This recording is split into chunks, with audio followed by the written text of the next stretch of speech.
ओम शांति। 20 मार्च 2025 के ईश्वरीय महावाक्य। पहले सुनते हैं मुरली के मुख्य पॉइंट्स। बाबा ने कहा, तुम ब्राह्मण बच्चे ही पहले पहले बाप से बिछुड़े थे। अब शिव बाबा पहले पहले आकर तुमसे ही मिलते हैं। तुम्हारे खातिर ही बाप को आना पड़ता है। अपने सत्य धर्म को जानने से तुम्हारे में इतनी ताकत आई है जो तुम आयरन एज्ड पहाड़ को उठाए गोल्डन एज्ड पहाड़ बना देते हो, सोने का भारत बना देते हो। फिर बाबा ने कहा, मैं कल्प में एक ही बार आकर नई दुनिया स्थापन करने के लिए तुमको यह रूहानी पढ़ाई पढ़ाता हूँ, तो कितना अच्छी रीति पढ़ना चाहिए।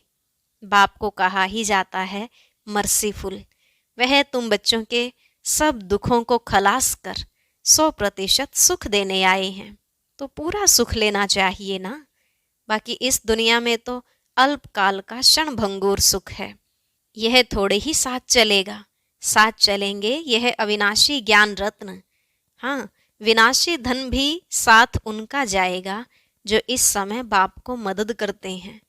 लास्ट में बाबा ने कहा, योग से ही आत्मा की अलौय निकलती है और आत्मा तमो प्रधान से सतो प्रधान बन जाती है, क्योंकि योग अग्नि है। यदि आग ठंडी होगी तो अलौय निकलेगी नहीं। तुम्हारी लाइन एकदम क्लियर होनी चाहिए, सिवाय एक बाप के और कोई की याद न आए तो खुशी का पारा चढ़ा रहेगा।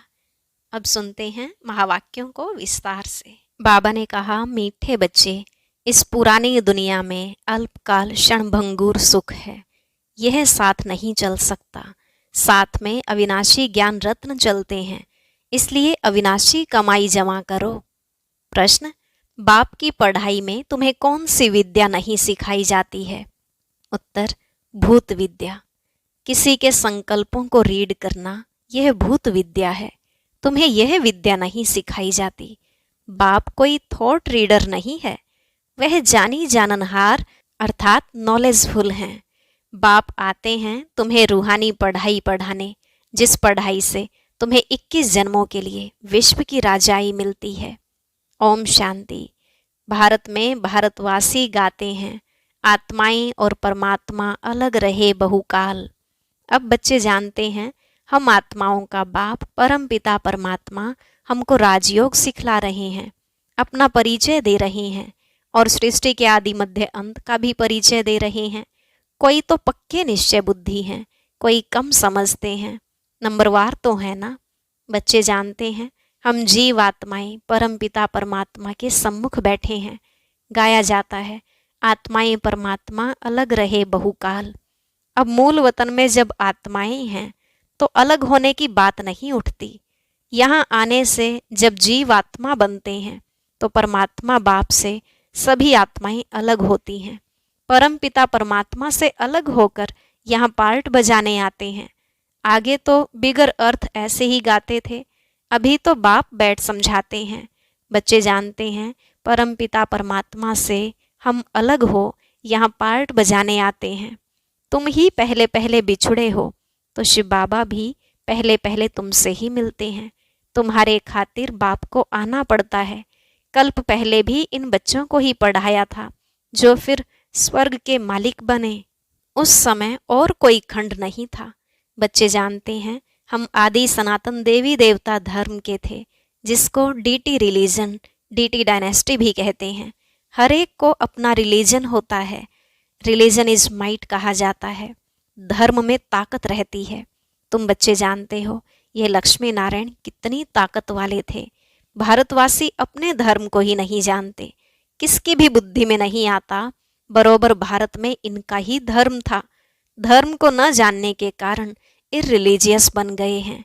रिलीजन में आने से तुम्हारे में कितनी ताकत रहती है। तुम आयरन एज्ड पहाड़ को उठाए गोल्डन एज्ड बना देते हो, भारत को सोने का पहाड़ बना देते हो। वहां तो खानियों में ढेर सोना भरा रहता है। सोने के पहाड़ होंगे जो फिर वह खुलेंगे। सोने को गलाकर उनकी ईंटें बनाई जाती हैं। मकान तो बड़ी ईंटों का ही बनाएंगे ना। माया मच्छंदर का खेल भी दिखाते हैं ना। वह सब हैं कहानियाँ। बाप कहते हैं, इन सब का सार मैं तुमको सुनाता हूँ। दिखाते हैं ध्यान में देखा, हम झोली भरकर ले जाते हैं। ध्यान से नीचे उतरा तो कुछ नहीं रहा, जैसे तुम्हारा भी होता है। इसको कहा जाता है दिव्य दृष्टि। इसमें कुछ रखा नहीं है। नौधा भक्ति बहुत करते हैं, वह भक्त माला ही अलग है, यह ज्ञान माला अलग है। रुद्र माला और विष्णु की माला है ना, वह फिर है भक्ति की माला। अभी तुम पढ़ रहे हो राजाई के लिए, तुम्हारा बुद्धि योग है टीचर के साथ और राजाई के साथ। जैसे कॉलेज में पढ़ते हैं तो बुद्धि योग टीचर के साथ रहता है। बैरिस्टर खुद पढ़ाकर आप समान बनाते हैं। यह बाबा खुद तो बनते नहीं, यह वंडर है यहाँ। तुम्हारी यह है रूहानी पढ़ाई। तुम्हारा बुद्धि योग शिव बाबा के साथ है। उनको ही नॉलेजफुल ज्ञान का सागर कहा जाता है। जानी जाननहार का यह मतलब नहीं है कि वह सबके दिलों को बैठ जानेगा कि इनके अंदर क्या चल रहा है। वह जो थॉट रीडर होते हैं वो सब सुनाते हैं, उसको भूत विद्या कहा जाता है। यहाँ तो बाप पढ़ाते हैं मनुष्य से देवता बनाने। गायन भी है मनुष्य से देवता की एक करत न लागी वार। अभी तुम बच्चे समझते हो हम सभी ब्राह्मण बने हैं, फिर दूसरे जन्म में देवता बनेंगे। आदि सनातन देवी देवता ही गाए जाते हैं। शास्त्रों में तो ढेर कहानियां लिख दी हैं, यह तो बाप डायरेक्ट बैठ पढ़ाते हैं। भगवानुवाच, भगवान ही ज्ञान का सागर, सुख का सागर, शांति का सागर है। तुम बच्चों को वर्षा देते हैं। यह पढ़ाई है तुम्हारी 21 जन्मों के लिए, तो कितना अच्छी रीति पढ़ना चाहिए।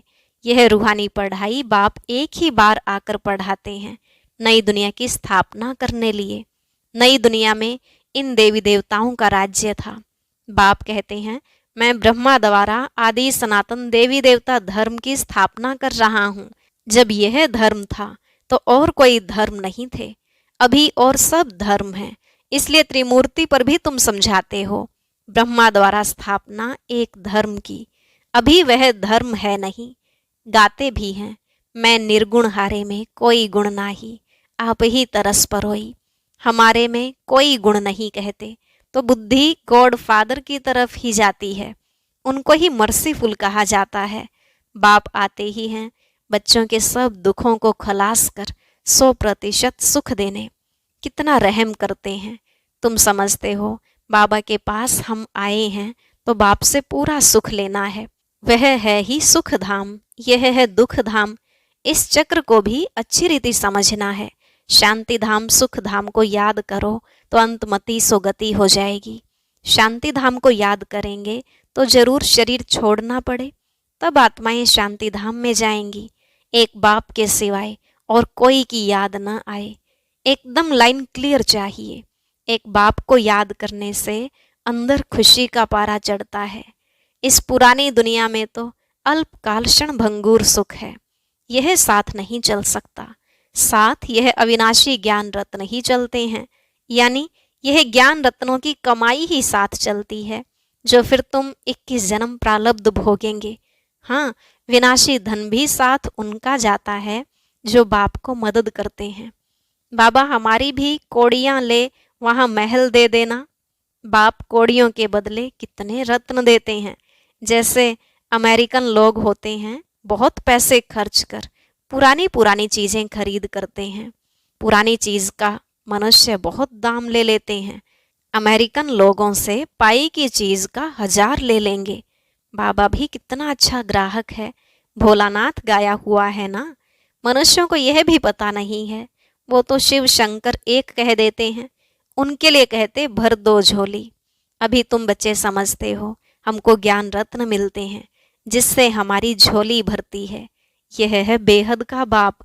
वह फिर शंकर के लिए कह देते और फिर दिखाते हैं धतूरा खाते थे, भांग पीते थे, क्या क्या बातें बैठ बनाई हैं। तुम बच्चे अभी सदगति के लिए पढ़ाई पढ़ रहे हो। यह पढ़ाई है ही बिल्कुल शांत में रहने की। यह बत्तियां आदि जो जलाते हैं, शो करते हैं, वह भी इसलिए कि मनुष्य आकर पूछे आप शिव जयंती इतनी क्यों मनाते हो। शिव ही भारत को धनवान बनाते हैं ना। इन लक्ष्मी नारायण को स्वर्ग का मालिक किसने बनाया, यह तुम जानते हो। यह लक्ष्मी नारायण आगे जन्म में कौन थे? यह आगे जन्म में जगत अम्बा ज्ञान ज्ञानेश्वरी थी। जो फिर राज राजेश्वरी बनती है। अब पद किसका बड़ा है? देखने में तो यह स्वर्ग के मालिक हैं। जगदम्बा कहाँ की मालिक थी? इनके पास क्यों जाते हैं? ब्रह्मा को भी 100 भुजा वाला, 200 भुजा वाला, 1000 भुजा वाला दिखाते हैं ना। जितने बच्चे होते जाते हैं भुजाएं बढ़ती जाती हैं। जगदम्बा को भी लक्ष्मी से जास्ती भुजाएं दी हैं। उनके पास ही जाकर सब कुछ मांगते हैं। बहुत आशाएं ले जाते हैं, बच्चा चाहिए, यह चाहिए। लक्ष्मी के पास कभी ऐसी आशाएं नहीं ले जाएंगे। वह तो सिर्फ धनवान है। जगदम्बा से तो स्वर्ग की बादशाही मिलती है। यह भी किसको पता नहीं जगदम्बा से क्या मांगना चाहिए। यह तो पढ़ाई है ना। जगदम्बा क्या पढ़ाती है? राजयोग। इसको कहा ही जाता है बुद्धि योग। तुम्हारी और सब तरफ से बुद्धि निकल एक बाप से लग जाती है। बुद्धि तो अनेक तरफ भागती है ना। अब बाप कहते हैं मेरे साथ बुद्धि योग लगाओ, नहीं तो विकर्म विनाश नहीं होंगे। इसलिए बाबा फोटो निकालने की भी मना करते हैं। यह तो इनकी देह है ना। बाप खुद दलाल बन कहते हैं अभी तुम्हारा वह हथियाला कैंसल है। काम चिता से उतर, अब ज्ञान चिता पर बैठो। काम चिता से उतरो, अपने को आत्मा समझ मुझ बाप को याद करो तो विकर्म विनाश होंगे। और कोई मनुष्य ऐसे कह ना सके। मनुष्य को भगवान भी नहीं कहा जा सकता। तुम बच्चे जानते हो बाप ही पतित पावन है। वही आकर काम चिता से उतार ज्ञान चिता पर बिठाते हैं। वह है रूहानी बाप। वह इनमें बैठ कहते हैं तुम भी आत्मा हो। औरों को भी यही समझाते रहो। बाप कहते हैं मन मनाभव। मन मनाभव कहने से ही स्मृति आ जाएगी। इस पुरानी दुनिया का विनाश भी सामने खड़ा है। बाप समझाते हैं यह है महाभारी महाभारत लड़ाई। कहेंगे लड़ाई तो विलायत में भी होती है, फिर इसको महाभारत लड़ाई क्यों कहते हैं? भारत में ही यज्ञ रचा हुआ है। इनसे ही विनाश ज्वाला निकली है। तुम्हारे लिए नई दुनिया चाहिए तो मीठे बच्चे पुरानी दुनिया का जरूर विनाश होना चाहिए। तो इस लड़ाई की जड़ यहाँ से निकलती है। इस रुद्र ज्ञान यज्ञ से महाभारी लड़ाई विनाश ज्वाला प्रज्वलित हुई। भल शास्त्रों में लिखा हुआ है, परंतु किसने कहा है यह नहीं जानते। अभी बाप समझा रहे हैं नई दुनिया के लिए। अभी तुम राजाई लेते हो, तुम देवी देवता बनते हो। तुम्हारे राज्य में और कोई भी होना नहीं चाहिए। डेविल वर्ल्ड विनाश होता है। बुद्धि में याद रहना चाहिए कल हमने राज्य किया था, बाप ने राज्य दिया था, फिर 84 जन्म लेते आए, अभी फिर बाबा आया हुआ है। तुम बच्चों में यह तो ज्ञान है ना। बाप ने यह ज्ञान दिया है। जब डीटी धर्म की स्थापना होती है तो बाकी सारे डेविल वर्ल्ड का विनाश होता है। यह बाप बैठ ब्रह्मा द्वारा सब बातें समझाते हैं। ब्रह्मा भी शिव का बच्चा है। विष्णु का भी राज समझाया है कि ब्रह्मा सो विष्णु, विष्णु सो ब्रह्मा बनता है। अभी तुम समझ गए हो हम ब्राह्मण हैं, फिर देवता बनेंगे, फिर 84 जन्म लेंगे। यह नॉलेज देने वाला एक ही बाप है। तो फिर कोई मनुष्य से यह नॉलेज मिल कैसे सकती? इसमें सारी बुद्धि की बात है। बाप कहते हैं कि और सब तरफ से बुद्धि तोड़ो, बुद्धि ही बिगड़ती है। बाप कहते हैं कि मुझे याद करो तो विकर्म विनाश होंगे। गृहस्थ व्यवहार में भल रहो। एम ऑब्जेक्ट तो सामने खड़ी है। जानते हो हम पढ़कर यह बनेंगे। तुम्हारी पढ़ाई है ही संगम युग की। अभी तुम न इस तरफ हो न उस तरफ, तुम बाहर हो। बाप को खिवैया भी कहते हैं, गाते भी हैं हमारी नैया पार ले जाओ। इस पर एक कहानी भी बनी हुई है। कोई चल पड़ते हैं, कोई रुक जाते हैं। अब बाप कहते हैं मैं इस ब्रह्मा के मुख द्वारा बैठ सुनाता हूँ। ब्रह्मा कहाँ से आया? प्रजापिता तो जरूर यहाँ चाहिए ना। मैं इनको एडॉप्ट करता हूँ, इनका भी नाम रखता हूँ। तुम भी ब्रह्मा मुख वंशावली ब्राह्मण हो जो कलयुग अंत में है, फिर वही सतयुग आदि में जाएंगे। तुम ही पहले पहले बाप से अलग हो, पार्ट बजाने आए हो। हमारे में भी सब तो नहीं कहेंगे ना। यह भी मालूम पड़ जाएगा कौन पूरे 84 जन्म लेते हैं। इन लक्ष्मी नारायण की तो गारंटी है ना। इनके लिए ही गायन है श्याम सुंदर। देवी देवता सुंदर थे, सांवरे से सुंदर बने हैं। गावड़े के छोरे से बदल सुंदर बन जाते हैं। इस समय सब छोरे छोरियां हैं। यह बेहद की बात है, उनको कोई जानते नहीं। कितनी अच्छी अच्छी समझानी दी जाती है। हर एक के लिए सर्जन एक ही है, यह है अविनाशी सर्जन। योग को अग्नि कहा जाता है, क्योंकि योग से ही आत्मा की अलौय निकलती है। योग अग्नि से तमो प्रधान आत्मा सतो प्रधान बनती है। यदि आग ठंडी होगी तो अलौय निकलेगी नहीं। याद को योग अग्नि कहा जाता है, जिससे विकर्म विनाश होते हैं। तो बाप कहते हैं, तुमको कितना समझाता रहता हूँ, धारणा भी हो ना। अच्छा, मन मना भव, इसमें तो थकना नहीं चाहिए ना। बाप को याद करना भी भूल जाते हैं। यह पतियों का पति तुम्हारा ज्ञान से कितना श्रृंगार करते हैं। निराकार बाप कहते हैं, और सबसे बुद्धि योग तोड़ मुझ अपने बाप को याद करो। बाप सभी का एक ही है। तुम्हारी अब चढ़ती कला होती है। कहते हैं ना, तेरे भाने सर्व का भला। बाप आए हैं सर्व का भला करने। रावण तो सबको दुर्गति में ले जाते हैं, राम सबको सदगति में ले जाते हैं। अच्छा, मीठे मीठे सिकिलधे बच्चों प्रति माता पिता बाप दादा का याद प्यार और गुड मॉर्निंग। रूहानी बाप की रूहानी बच्चों को नमस्ते। रूहानी बच्चों की रूहानी बाप दादा को नमस्ते नमस्ते, गुड मॉर्निंग। शुक्रिया बाबा, शुक्रिया। धारणा के लिए मुख्य सार। पहला पॉइंट, बाप की याद से अपार सुखों का अनुभव करने के लिए बुद्धि की लाइन क्लियर चाहिए। याद जब अग्नि का रूप ले तब आत्मा सतो प्रधान बने। दूसरा, बाप कौड़ियों के बदले रत्न देते हैं। ऐसे भोलानाथ बाप से अपनी झोली भरनी है। शांत में रहने की पढ़ाई पढ़ सदगति को प्राप्त करना है। आज का वरदान, माया के बंधनों से सदा निर्बंधन रहने वाले योग युक्त बंधन मुक्त भव। माया के बंधनों से सदा निर्बंधन रहने वाले योग युक्त बंधन मुक्त भव। बंधन मुक्त की निशानी है सदा योग युक्त। योग युक्त बच्चे जिम्मेवारियों के बंधन व माया के बंधन से मुक्त होंगे। मन का भी बंधन न हो।